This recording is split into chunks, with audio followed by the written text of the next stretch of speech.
اگر آپ مچھروں کو بھدا اور بدصورت کیڑا تصور کرتے ہیں تو یہ بات درست نہیں، کیونکہ جنوبی اور وسطی امریکہ میں ایسا مچھر پایا جاتا ہے جو بہت خوبصورت دکھائی دیتا ہے۔ انہیں سبیت مچھر کہا جاتا ہے۔ اس کے مور جیسے چمکیلے رنگ اتنے خوبصورت ہیں کہ بعض اسے روایتی مچھر ماننے سے انکار کر دیتے ہیں۔ یہ جنوبی اور مرکزی امریکہ کے ٹراپیکل جنگلات میں عام پایا جاتا ہے۔ اس کے پاؤں پر مور جیسے رنگین اور نازک پر اسے مزید خوبصورت بناتے ہیں۔ اس کے علاوہ اگلی دو ٹانگیں بھی کم خوبصورت نہیں، اور یہی وجہ ہے کہ اس مچھر سے نظر نہیں ہٹتی، لیکن یہ کیمرے میں بہت مشکل سے آتے ہیں، کیونکہ بے چین مچھر کا مکمل حسن کیمرے میں مشکل سے ہی آتا ہے۔ اگر روشنی کی کمی بیشی یا اطراف میں معمولی سی بھی حرکت ہوتی ہے تو مچھر اس پر اپنا رد عمل دیتا ہے۔ جنگلی حیات کے مشہور فوٹوگرافر گل وائزن کہتے ہیں کہ اس کی تصویر قریب سے کھینچنا محال ہے، کیونکہ یہ کیمرے کو دیکھ کر اڑ جاتا ہے، یہاں تک کہ کیمرے فلیش سے بھی کتراتا ہے اور بھاگ جاتا ہے۔ لیکن ان مچھروں میں ایک خاصیت یہ بھی ہے کہ یہ تنہا نہیں ہوتے اور ایک ساتھ غول کی صورت اڑتے ہیں یا آپ کے سر پر منڈلاتے رہتے ہیں۔ سائنسدان یہ جاننے کی کوشش کر رہے ہیں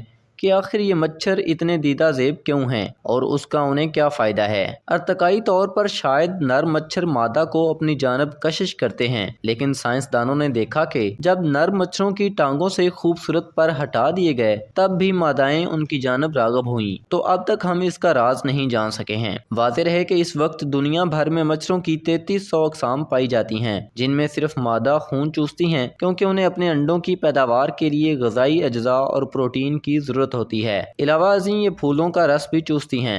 سبیت مچھروں کے حسن سے متاثر ہو کر ان کے پاس جانے کی ضرورت نہیں، کیونکہ یہ زرد بخار اور ڈینگی پھیلانے کے ماہر ہیں۔